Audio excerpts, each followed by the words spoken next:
Riots broke out in cities across the Netherlands for a third night in a row on Sunday. Police mounted on horseback clashed with mobs of angry protesters who set fires and threw rocks in response to the country's latest COVID-19 restrictions. Unrest began earlier in the weekend in Rotterdam to protest government plans to create a national corona pass for people who've either been vaccinated or recovered from COVID-19. Police detained over 60 people in 3 provinces, and 5 officers were injured on Saturday, according to the authorities. In Rotterdam, where police opened fire on a crowd that had swelled to hundreds, the city's mayor said the scene had turned into an orgy of violence.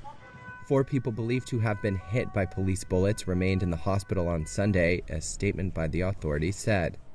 The country reimposed lockdown measures last weekend in an effort to slow a resurgence of the virus.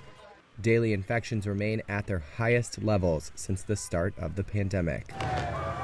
Some protesters were also angered by a firework ban on New Year's Eve to avoid added pressure on hospitals already forced to scale back care due to a surge in COVID patients.